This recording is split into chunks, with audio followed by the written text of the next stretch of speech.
कहानी की शुरुआत में हम मिस्टर स्ट्रेकर को देखते हैं जो अमेरिका के छोटे से टाउन जेरूसलम स्लॉट में एक एंटीक की दुकान चलाते हैं। ये हाल ही में लंदन से आए थे और इनका एक पार्टनर भी है जिसका नाम है बार्लो। बार्लो शायद अब तक टाउन में नहीं आए थे। अब सोचने की बात यह है कि एक छोटे से टाउन में एंटीक शॉप खोलना कहां तक फायदेमंद था, क्योंकि सारे लोग ऑलमोस्ट मिडिल क्लास ही थे। एनीवेज वो मिस्टर स्नो से बात कर रहे होते हैं और वो एक बहुत जरूरी सामान को लाने का दायित्व उन्हें देते हैं। वो कहते हैं कि लंदन से एक वुडन क्रेट आएगा थ्रू शिप और वो बहुत भारी सा होगा। आपका काम है कि इस वुडन क्रेट को मार्स्टन हाउस के सेलर में रख देना है जहां अब मैं रहता हूं। दोस्तों, मार्स्टन हाउस टाउन में काफी इनफेमस था और लोग इसके आसपास जाना भी पसंद नहीं करते थे। लोगों का मानना था कि ह्यूबेन मार्स्टन जो कि इस घर को बनवाए थे वो शैतान के उपासक थे और इसीलिए उन्होंने अपने पत्नी को मार के उनकी बलि चढ़ाई थी। तो जाहिर सी बात है मिस्टर स्नो थोड़े चिंतित हो जाते हैं, लेकिन समहाउ वो इसके लिए अग्री करते हैं। अब रात के वक्त स्नो और उसका पार्टनर हैंक क्रेट को अपने ट्रक में ले आते हैं और सेलर के रास्ते धीरे धीरे नीचे जाने लगते हैं। लेकिन तभी हैंक को थोड़ा धक्का लग जाता है जिससे क्रेट थोड़ा टूट जाता है, but somehow they manage to place it. अब जैसे ही वो लोग बाहर निकल रहे होते हैं, क्रेट के अंदर से एक डरावनी सी आवाज आती है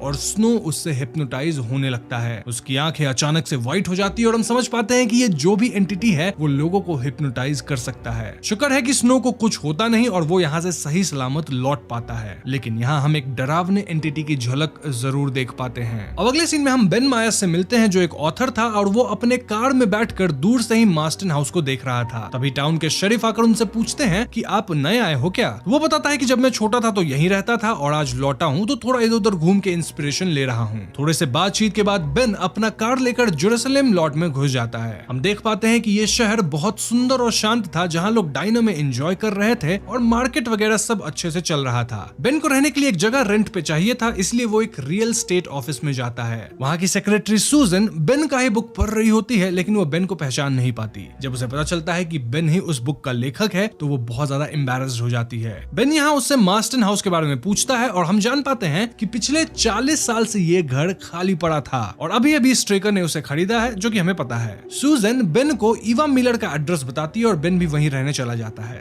खैर सीन चेंज होकर एक मॉर्निंग का दिखाया जाता है जहाँ हम स्टैनली एलिमेंट्री स्कूल में एक बच्चे से मिलते हैं। इस बच्चे का नाम मार्क पीट्री है और उसने अभी अभी इस स्कूल में एडमिशन लिया था। मार्क अपने दोस्त को एक मैजिक ट्रिक दिखा रहा होता है जिसमें उसके हाथ बंधे होते हैं, लेकिन इससे पहले वो ट्रिक दिखाता एक बुली आकर उसे पंच कर देता है जिससे मार्क जमीन पे गिर जाता है। लेकिन दोस्तों मार्क इतना कमजोर नहीं था, बल्कि वो बुली को उल्टा धक्का दे देता है और उसे मजा चखाता है। दिस इंडिकेट्स कि मार्क हार मानने वालों में से तो नहीं है और वो मुसीबत के समय भागने वालों में से भी नहीं है। अब ये सीन अभी के लिए आपको काफी इनसिग्निफिकेंट लग सकती है, बट मैं बता दूं कि ये इंपॉर्टेंट है। वैसे हम इस सीन में स्कूल टीचर मैट ब्रूस से भी मिलते हैं। नाउ कमिंग टू स्ट्रेकर, हम उसे अपने दुकान से इन बच्चों को देखते हुए पाते हैं और उसके दिमाग में कुछ अच्छा तो नहीं ही चल रहा था। लाइब्रेरी में हम बेन को मार्स्टन हाउस के बारे में रिसर्च करते हुए पाते हैं और शायद वो इसी पे कोई बुक लिख रहा था। तभी वहां सूजन आती है और वो बेन को एक ड्राइव पे इनवाइट करती है। एंड ऑफ कोर्स इस पॉइंट तक हम समझ पा रहे हैं कि सूजन को कहीं ना कहीं बेन पे थोड़ा क्रश तो है। यहाँ से सीन मार्क पे शिफ्ट होती है और हम जान पाते हैं कि वो एक बहुत बड़ा हॉरर फैन था और उसके कमरे में तरह तरह के डरावने स्टैच्यूज एंड बुक्स रखे थे। यहाँ उसके दो दोस्त राल्फ और डैनी भी उसकी चीजों को देख के बहुत एक्साइटेड हो जाते हैं। मार्क कहता है कि he has to fight back his fear और else पूरे जीवन उससे डरते रहना पड़ेगा और भाग जाने का तो कोई ऑप्शन है ही नहीं। तभी शाम होने लगती है और वो दोनों भाई राल्फ एंड डैनी मार्क के घर से निकल पड़ते हैं टुवर्ड्स देयर होम। जाते जाते मार्क राल्फ को एक माउथ ऑर्गन भी देता है कि इन केस उससे कहीं डर लगे। और ये वही शाम है दोस्तों जब बेन और सूजन भी ड्राइव पे आ रहे हैं। ये एक ऐसी जगह है जहाँ सारे लोग अपने अपने कार्स में बैठकर सामने रखे बड़े से व्हाइट स्क्रीन पे मूवी वगैरह देखते हैं, kind of like open theatre. तो हाँ, दोनों साथ बैठते हैं, अपने लाइफ के बारे में बातें करने लगते हैं और सूजन कहती है कि वो रियल स्टेट लाइसेंस लेकर जल्द से जल्द बॉस्टन लौटना चाहती है, क्योंकि वो यहाँ बस इसलिए आई थी क्योंकि उसके फादर बीमार थे और अब तो वो पिछले साल मर चुके हैं। सूजन बताती है कि उसकी माँ हर कोशिश करती है कि सूजन इसी टाउन में उनके साथ रहे, लेकिन इसके लिए सूजन तैयार नहीं है। ये सब सुनकर बेन बताता है कि वो 9 साल तक इस टाउन में पला बढ़ा था, लेकिन फिर उसके पेरेंट्स की एक्सीडेंट में मौत हो गई, जिसके बाद उसने इस शहर को छोड़ दिया। अब वो यहाँ इसलिए आया है ताकि वो अपने पास्ट की चीजों को याद कर सके। नाउ यहाँ से नैरेटिव शिफ्ट होकर वापस से डैनी और राल्फ पे जाता है जो कि सुनसान सड़क से घर लौट रहे होते हैं। तभी स्ट्रेकर अपनी कार लेकर आता है और उन्हें लिफ्ट देने की बात करता है। दोनों भाई लिफ्ट नहीं लेते और वो स्ट्रेकर को अवॉइड करने के लिए जंगल के रास्ते घर जाने लगते हैं। लेकिन यहाँ स्ट्रेकर राल्फ को किडनैप कर लेता है और डैनी उसे ढूंढते रह जाता है। स्ट्रेकर उसे बैग में भर के सीधे अपने मैंसन पे ले जाता है और वो कहता है कि मास्टर को एक सैक्रिफाइस चाहिए जिससे वो इस टाउन के लोगों को अपने जैसा बना सके। और ये मास्टर कोई और नहीं बल्कि बार्लो ही था, जो कि एक अजीब सा क्रीचर था। जी हाँ दोस्तों, वो कोई प्राचीन वैम्पायर था जिसके लंबे लंबे नाखून खून थे और नुकीले दांत भी थे,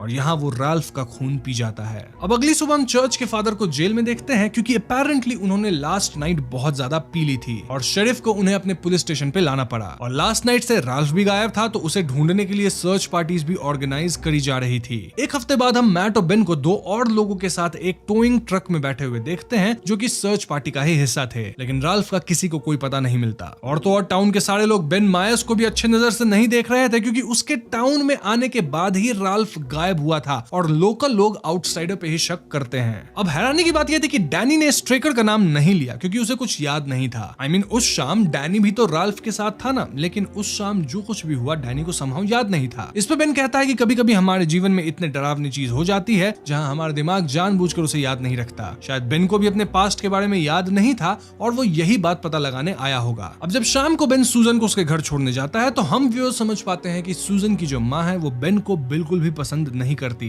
खैर, यहाँ से सीन शिफ्ट होकर डैनी के रूम पे फोकस करता है, जहाँ वो बाहर राल्फ के माउथ ऑर्गन की आवाज सुनता है और भागकर वो नीचे जाता है। पूरा एंट्रेंस धुंध से ढक जाता है और उसके बाद सीसो भी अपने आप मूव होने लगता है। इसके बाद हम अचानक किसी के हाथ को देखते हैं जो डैनी को ऊपर खींच लेता है, लेकिन फिर डैनी अपने मॉम के बेड के सामने खड़ा होता है, वेयर ही सेज कि मैं बीमार हूँ, और उसकी माँ उसे हॉस्पिटल में एडमिट करती है। डॉक्टर्स कहते हैं कि डैनी को किसी तरह का एनीमिया है, जिसके चलते उसके बॉडी में खून कम हो गया है और जल्दी जल्दी खून बन भी नहीं पा रहा है। उसे खून चढ़ाया गया था, लेकिन उसकी हालत सही नहीं थी। और इस पॉइंट तक आप व्यू समझ ही रहे होंगे कि डैनी के साथ क्या हुआ होगा। नहीं समझ रहे तो आगे समझ ही जाएंगे, वीडियो में बने रहिए। खैर, रात को डैनी को होश आता है और उसे बहुत ज्यादा प्यास लग रही थी। ऐसे में उसकी माँ नर्स को बुलाने जाती है, और जब वो वापस आती है तो देखती है कि डैनी खून के पाउच को ही पी रहा था, और इससे उसकी मौत हो जाती है। अगले दिन फादर डैनी के लास्ट राइट्स करते हैं, और हम माइक नाम के एक लड़के को कब्र खोदते हुए देखते हैं। वो राइट्स के दौरान पेड़ के नीचे बैठे बैठे सो गया था और उसकी आंख सीधे रात को खुलती है। डैनी के कब्र को दफनाने की जिम्मेदारी उसे ही दी गई थी, इसलिए वो जल्दी जल्दी अपना काम करने लगता है। वो 2-3 बार कब्र पे मिट्टी डालता है, लेकिन तभी कब्र में से उसे डैनी की आवाज सुनाई देती है। यहाँ डैनी उसे कब्र खोलने को कह रहा था। माइक भागकर कब्र खोलता है और वो पाता है कि डैनी मरा पड़ा था। उसे लगता है कि उसको शायद किसी तरह की गलतफहमी हुई होगी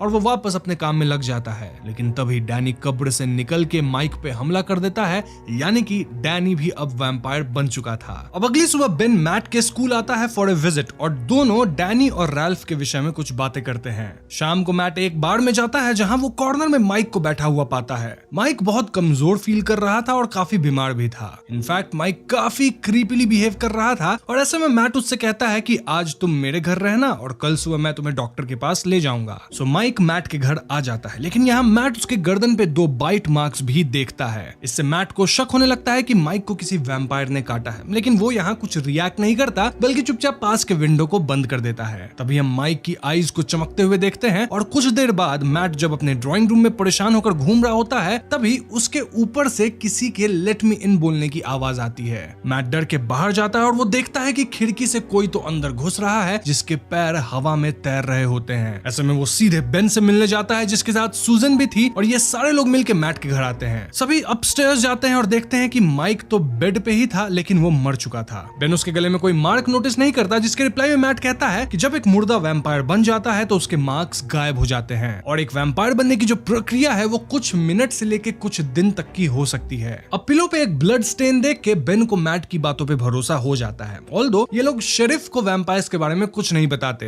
इनफैक्ट डॉक्टर भी जब इसे एग्जामिन करती है तो यही कहती है कि इसको भी वही वाला एनीमिया हो गया है, बट यहाँ डॉक्टर भी कुछ तो सुपरनैचुरल प्रेजेंस गेस कर पा रही थी। अब अगले सीन में मार्क रात को अपने कमरे में सो रहा होता है कि तभी उसे विंडो पे किसी के नॉक करने की आवाज सुनाई देती है। हम देखते हैं कि वो तो डैनी था और वो कोई घोस्ट जैसा दिख रहा था। मार्क जल्दी जाकर विंडो बंद कर देता है, लेकिन डैनी अगेन दूसरे विंडो पे आ जाता है, सेइंग कि खिड़की खोलो और मुझे अंदर आने दो। अब वैसे तो मार्क काफी सेंसिबल बच्चा था, लेकिन फिर भी वो हिप्नोटाइज होकर खिड़की खोल देता है। और इस सीन की एक आइकॉनिक बात है जो मैं थियरीज वाले सेक्शन में डिस्कस करूंगा। मूविंग ऑन, धीरे धीरे डैनी अंदर आने लगता है और मार्क अपनी गलती समझ पाता है, लेकिन वो एक क्रॉस से हमला कर देता है, जिससे डैनी डर के वहां से चला जाता है। यहाँ मार्क प्रॉमिस करता है कि वो डैनी को इस वैम्पायर वाले शाप से आजाद करके रहेगा, और इसीलिए वो उसी रात अपनी नोटबुक में सारी इंफॉर्मेशन नोट करने लगता है जो उसे वैम्पायर्स के बारे में पता थी। इनफैक्ट मार्क इतना स्मार्ट था कि उसे पता था कि डैनी किसी बार्लो का नाम लिया था, यानी कि वैम्पायर का जो हेड है वो बार्लो ही है, यानी कि उसे बार्लो को मारना पड़ेगा टू एंड दिस कर्स। वहीं टीचर मैट भी अपने तरीके से वैम्पायर्स के बारे में रिसर्च कर रहा होता है कि तभी वैम्पायर माइक वहां आ जाता है। दोस्तों, स्टीफन किंग के वैम्पायर्स की कुछ खास बात है, जिसमें उनका पहला नियम है कि वो बिन बुलाए किसी के घर में नहीं जा सकते। इसलिए डैनी भी मार्क से परमिशन मांग रहा होता है टू लेट हिम एंटर। और माइक तो ऑलरेडी मैट के घर में इनवाइटेड ही था, इसीलिए वो वापस उसके घर घुस गया। लेकिन तभी मैट उसे एक होली क्रॉस दिखाता है जिससे वो डर के पीछे चला जाता है। मैट उसे अपने घर में ढूंढने लगता है कि तभी वो कहीं से उस पर हमला कर देता है। गिरते पड़ते मैट अपने रूम के एक कोने में चला जाता है और कैसे भी वो एक क्रॉस को हाथ में उठा लेता है। देन वो जोर से कहता है कि मैं अपने इनविटेशन को वापस लेता हूँ, तुम मेरे घर से निकल जाओ। और ऐसा कहते ही माइक वहां से चले जाने पे बाध्य हो जाता है। खैर अगले दिन नर्स डॉक्टर से आके कहती है कि डैनी की माँ भी कल रात मृत पाई गई और उन्हें फिलहाल एक मॉर्चुअरी में रखा गया है। डॉक्टर इससे परेशान होकर पूछती है कि माइक का शरीर कहाँ है, और जब ये लोग माइक के शरीर को खोजने जाते हैं तो भैया ये शरीर हॉस्पिटल से गायब थी। अब जब डॉक्टर मैट के घर आते हैं तो वो देखते हैं कि मैट जमीन पे पड़ा हुआ था, क्योंकि ऑफ कोर्स पिछली रात उस पे हमला हुआ था। ऐसे में डॉक्टर, मैट, बेन और सूजन एक टीम बन के वैम्पायर से लड़ने का प्लान करते हैं। मैट कहता है कि व्हाइट रोज से वैम्पायर्स डरते हैं, इसीलिए स्ट्रेकर ने पहले ही सब खरीद लिया था और इन लोगों ने जो भी फाइंडिंग्स करी है आज तक वो तो पहले ही मार्क ने पता लगा ही लिया था। अब ये लोग सोचते हैं कि ये डैनी के कब्र को खोदकर पता लगाएंगे कि वो वैम्पायर बना है या नहीं। लेकिन डॉक्टर कहती है कि उसके कब्र को खोदने की जरूरत नहीं है, उसकी मां रिसेंटली मरी है और उसे दफनाया भी नहीं गया है, तो हम उस पर नजर रख के पता लगा सकते हैं कि वैम्पायर का राज क्या है। खैर तो इसके बाद डॉक्टर, बेन और सूजन मॉर्चुअरी चले जाते हैं और मैट स्ट्रेकर पे नजर रखने लगता है, जो कि सूजन की मां के साथ थोड़ा ज्यादा ही फ्रैंक हो रहा था। अब as earlier planned by Mark, वो एक वुडन स्टेक लेकर मार्स्टन हाउस के सिलर में जा घुसता है, जहां उसका मेन उद्देश्य बार्लो को मारना था। एंड टू अ सरप्राइज पीछे से मैट भी सिलर में जा घुसता है। अब इससे पहले दोनों बाहर निकले, स्ट्रेकर सिलर का दरवाजा बंद कर देता है और ये दोनों बार्लो के साथ वाली सिलर में फंस जाते हैं। कैसे भी मैट मार्क को ऊपर वाले रूम में चढ़ा देता है, लेकिन अनफॉर्चुनेटली वो खुद बार्लो का शिकार बन जाता है और मार्क को स्ट्रेकर बंदी बना लेता है। अब यहाँ से सीन शिफ्ट होकर डॉक्टर वाले ग्रुप की 3 लोगों पे आती है जो डैनी की मां पे नजर रख रहे थे, और वो लोग रात होने का इंतजार कर रहे थे क्योंकि मोस्टली इसी टाइम वैम्पायर वाला कन्वर्जन होगा। बट स्टिल अब तक कोई परिवर्तन हो नहीं रहा था। अभी सूजन डॉक्टर से पूछती है कि व्हाट इफ ये वैम्पायर बन के जग गई तो फिर हम क्या कर लेंगे। अब इससे पहले डॉक्टर कुछ कहती या दिखाती, हम देखते हैं कि डैनी की मां सच में वैम्पायर बन के जाग उठती है। इससे ये सारे लोग बहुत डर जाते हैं और हड़बड़ी में कुछ स्टिक से होली क्रॉस बनाने की कोशिश करते हैं। ऑफ कोर्स हड़बड़ी में ठीक से कुछ बन नहीं पाता और रूम में पूरा chaos मच जाता है। और ऐसे में डैनी की मां सीधे डॉक्टर पे हमला कर देती है, जिसे बेन रोकने की कोशिश करता है। एंड फाइनली सूजन एक सही सा क्रॉस बना लेती है और उसे होली प्रेयर से चार्ज कर देती है। अब इस क्रॉस के कांटेक्ट में आते ही ये वैम्पायर जल जाती है, लेकिन उसने डॉक्टर को काट लिया था। अब आइडियली तो अगर वैम्पायर काट लिया है तो सामने वाला इंसान भी वैम्पायर बनेगा, बट कैसे भी डॉक्टर खुद के जख्म पे आयोडीन वगैरह लगाकर और खुद को रेबीज का इंजेक्शन देकर ट्रांसफॉर्म होने से बच जाती है। यानी कि इस यूनिवर्स में वैम्पायर के बाइट को तुरंत ट्रीट करने से लोग ट्रांसफॉर्म होने से बच सकते हैं। सो या इस जगह पे फाइनली सब कुछ कंट्रोल में आ गया था। ये तीनों लोग मिलकर अब मैट के घर जाते हैं, लेकिन टू देयर शॉक वहां उसके रूफ पे माइक और डैनी के वैम्पायर्स ऑलरेडी बैठे हुए थे और इससे उनको समझ आ जाता है कि अब मैट भी नहीं बचा होगा। वो लोग गाड़ी भगाकर वहां से निकल जाते हैं। अब अगले दिन हम मार्स्टन हाउस में मार्क को बंधा हुआ पाते हैं, जिसकी बलि चढ़ने वाली थी। लेकिन दोस्तों मार्क थोड़ी ना इतना बेवकूफ था, वो खुद को आजाद कर लिया था। इनफैक्ट आजाद होने के बाद वो भाग भी नहीं रहा था, बल्कि उसने गोल्फ स्टिक से स्ट्रेकर के फेस पे वार किया और उसे मार भी दिया था। मतलब मार्क एक ट्रू हॉरर फैन था, बहुत ही स्मार्ट था और उसे पता था कि जब तक मुसीबत को जड़ से ना मिटाओ ये वापस जरूर आएगी। सो या एक तरह से मार्क पूरी तरह तैयार था। अब इस सीन में ह्यूबर्ट मार्स्टन का भी स्लाइटली जिक्र होता है, जिससे हमें फील होता है कि वो भी बार्लो से रिलेटेड होगा। अब दूसरी तरफ वैम्पायर की जो एक टास्क फोर्स बनी है, यानी कि मैं बेन, सूजन और डॉक्टर की बात कर रहा हूँ, ये तीनों चर्च के फादर के पास आते हैं, उनसे मदद मांगते हैं। लेकिन फादर की बातों से हमें पता चलता है कि ऑल्दो वो एक फादर है, स्टिल वो चर्च पे ज्यादा भरोसा नहीं करते। तभी मार्क वहाँ हीरो जैसी एंट्री लेता है और सब उसे देखकर हैरान रह जाते हैं। वो सबको बताता है कि मैट भी वैम्पायर बन चुका है और वो चर्च से वैम्पायर्स को मारने के लिए होली वाटर और क्रॉसेस लेने आया है। मतलब मार्क अब तक मेरा फेवरेट कैरेक्टर बन चुका है। He is damn cool. वो अब स्ट्रेकर के मरने की भी खबर देता है और सभी को मार्स्टन हाउस ले आता है। तो अब तक कहानी में सभी लोग इंडिविजुअली वैम्पायर से लड़ने की कोशिश कर रहे थे, लेकिन फॉर द फर्स्ट टाइम हम इन 5 लोगों को साथ देखते हैं, जहां ऑब्वियसली मैट की जगह फादर ने ले ली थी। और अब सारे मिलकर अंदर जाते हैं, लेकिन उन्हें डेड बॉडीज कहीं नहीं मिलती। वो लोग अब सेलर में उतरते हैं और तभी मैट इन पे हमला कर देता है। बेन नीचे गिर जाता है कि तभी सारे लोग सेलर का दरवाजा खोल देते हैं, जिससे सनलाइट अंदर आ जाती है और मैट इससे कमजोर पड़ जाता है। इसका फायदा उठाते हुए बेन उसके चेस्ट में एक वुडन स्टेक घुसाकर उसे मार देता है। अब सारे लोग मार्स्टन हाउस से निकलकर अलग अलग जगह जाना चाहते थे, जैसे डॉक्टर शेरिफ से मदद मांगने जाने वाली थी और सूजन एंड बेन सूजन की मां को आगाह करने जाते हैं। वहीं मार्क एंड फादर मार्क के पेरेंट्स के पास जाते हैं, जहां वो उन्हें सिचुएशन की गंभीरता बताकर उन्हें चर्च पे ले आना चाहते थे। ये सारे लोग अपने लव्ड वंस को बचाने के लिए रात होने से पहले सभी को चर्च लाना चाहते थे, क्योंकि अपेरेंटली वैम्पायर्स चर्च में नहीं घुस सकते। हम देखते हैं कि पूरा शहर सुनसान हो गया था और शायद सारे लोग वैम्पायर्स बन बन चुके हैं। शेरिफ भी अपने प्राण बचाने के लिए शहर छोड़कर भाग जाता है और डॉक्टर के समझाने पर भी वो नहीं रुकता। वैसे उनका ये बिहेवियर तो हम शुरू से ही देखते आए हैं, क्योंकि rather than solving problem sheriff कोई एक्शन लेते ही नहीं थे। खैर दूसरी तरफ सूजन जब उसके मदर से चर्च जाने को कहती है, तब पहले वो बेन को देख के भड़क जाती है और बाद में बताती है कि वो अब मिस्टर बार्लो की नई सर्वेंट है और वो उनकी लाइफ ठीक कर देगी। तभी अचानक कहीं से एक वैम्पायर आके उसे बाइट भी कर लेता है। और दोस्तों मैं यहाँ एक बात बता दूं कि स्ट्रेकर के मरने के बाद वैम्पायर बार्लो को एक ह्यूमन सर्वेंट चाहिए होता है, इसीलिए उस पोजीशन पे अब सूजन की मॉम को लिया गया था, जो अब भी इंसान ही थी। खैर सूजन के इन्फेक्टेड होते ही बेन उसे उठाकर कार की तरफ भागता है in order to save her, but Susan की माँ उस पर गन से फायर करने लगती है। वहीं दूसरी तरफ मार्क के पेरेंट्स अब डाइनिंग में बैठकर फादर से बात करते रहते हैं, लेकिन वो भी वैम्पायर स्टफ पे भरोसा नहीं करते। तभी बाहर कोई डोरबेल बजाता है और यहाँ मार्क के फादर सबके मना करने के बावजूद डोर खोल देते हैं। अब कुछ सेकंड तक तो अंदर कोई नहीं आता और सब परेशान हो जाते हैं कि तभी बार्लो खुद वहां आ जाता है और मार्क की माँ को बाइट कर लेता है। और इस सीन में फाइनली हम बार्लो को क्लियरली देख पाते हैं। खैर तो अब मार्क के डैड को भी वैम्पायर काट लेते हैं और फादर के पास क्रॉस होने के बावजूद भी बार्लो को नहीं रोक पाते,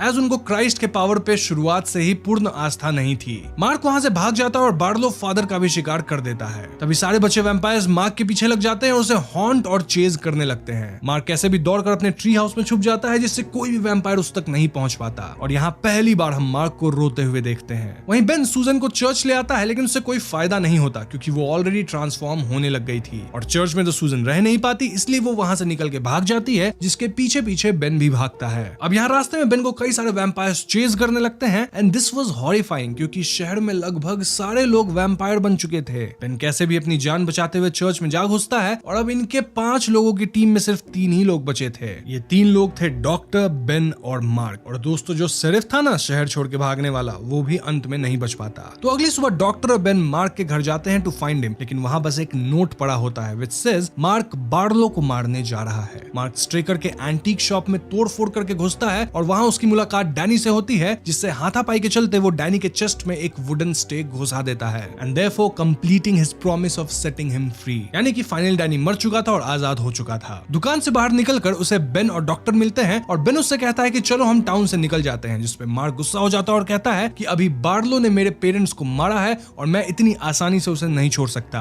आज ये टाउन उजड़ गई है, कल कोई और टाउन के साथ भी सेम हालत होगा, इसलिए हमें बार्लो को खत्म करना पड़ेगा। और यही एटीट्यूड मार्क को सबसे अलग करती है। I like this guy. तो अब ये लोग फिगर आउट करते हैं कि पूरा टाउन दिन के वक्त अपने घर में नहीं था, ना ही इन लोगों की कार थी, तो सब जा भी कहां सकते हैं। ये लोग समझ जाते हैं कि सारे वैम्पायर्स इंक्लूडिंग बार्लो ड्राइव इन फील्ड में हैं, जहां ये लोग दिन में छुपे रहते हैं और रात होने पे ही निकलते हैं। लेकिन काश तो खाली था, तो वो लोग थे कहां? बेन यहाँ दिमाग लगाता है एंड टू एवरीवन शॉक ये वैम्पायर तो कार के डिक्की में थे that they used as coffins. Ben डिक्की खोलता है और उसे अंदर वैम्पायर सूजन मिलती है। डॉक्टर कहती है कि तुम्हें सूजन को मारना ही पड़ेगा क्योंकि अब वो इंसान नहीं है। बेन इस बात को समझता है, लेकिन फिर भी वो सूजन के हार्ट में स्टेक नहीं घुसा पाता। ऐसे में डॉक्टर ये काम अपने हाथों में लेती है और वो सूजन के हार्ट में स्टेक घुसाने जाती है, लेकिन तभी सूजन की माँ उस पर गोली चला देती है और ऐसे में फाइनली डॉक्टर का भी अंत हो जाता है। इसके बाद सूजन की माँ इन पे धड़ाधड़ गोलियां बरसाती है और बेन कैसे भी एक कार के पीछे छुपता है। तभी प्रोजेक्टर के स्क्रीन के शैडो की वजह से पूरे फील्ड में अंधेरा सा होने लगता है और सारे वैम्पायर्स अपने अपने कार की डिक्की से बाहर निकलते हैं। इससे बेन डर जाता है और तो और सूजन की माँ तो उस पर गोलियां चलाए ही जा रही थी। तभी 2 वैम्पायर्स बेन को आके पकड़ लेते हैं, लेकिन बेन उनको मार गिराता है। यहाँ और भी वैम्पायर्स आ जाते हैं और मार्क बेन को बचाने के लिए खुद कार ड्राइव करने लगता है। इनफैक्ट वो प्रोजेक्टर के बड़े स्क्रीन को ही तोड़ देता है, जिससे सनलाइट सीधे वैम्पायर्स पे पड़े और तो और वो सूजन की माँ को भी गाड़ी से ठोक के मार देता है, जिससे शायद उनकी जान चली जाती है। और मार्क के इस बहादुरी से बेन सारे वैम्पायर्स के चंगुल से छूट जाता है। लेकिन अब तक इनका काम पूरा नहीं हुआ था और अभी भी इन्हें बार्लो को ढूंढना था, जो कि एक बड़े से ट्रक में छिपा था। दोनों बार्लो के कॉफिन को सन मिलाते हैं, लेकिन इससे फायदा कुछ नहीं होता क्योंकि कॉफिन का लॉक खोलते खोलते शाम हो जाती है और बार्लो इन पे हमला कर देता है। दोनों बचने के लिए मेन रूम में चले जाते हैं, जहां सूजन बेन पे हमला कर देती है क्योंकि वो तो नहीं मरी थी। मार्क खिड़की तोड़ के बाहर निकलता है और सूजन अब बेन को ओवरपावर कर लेती है। कोई रास्ता ना पाकर बेन एक वुडन चेयर के लेग को तोड़ के उसी लकड़ी को सूजन के हाथ में डाल देता है, जिससे सूजन का फाइनली अंत हुआ। उधर हम देखते हैं कि बार्लो मार्क के पीछे पड़ गया है क्योंकि उसका सबसे बड़ा कॉम्पिटिटर तो अब तक मार्क ही था ना। मार्क कैसे भी उससे बच के एक शेड के अंदर घुसता है, जहां बार्लो उसे पकड़ने की कोशिश करता है और ये सीन काफी अच्छा था, गिविंग अस द थ्रिल कि अब मार्क पकड़ा गया। तो फाइनली बार्लो मार्क को पकड़ ही लिया है और उसके टी शर्ट को पकड़ के वो उसे ऊपर खींचता है कि तभी बेन उसके मुंह के आर पार एक वुडन स्टेक घुसा देता है और फाइनली जब वो थोड़ा काबू में आ जाता है तो उसे मार भी दिया जाता है।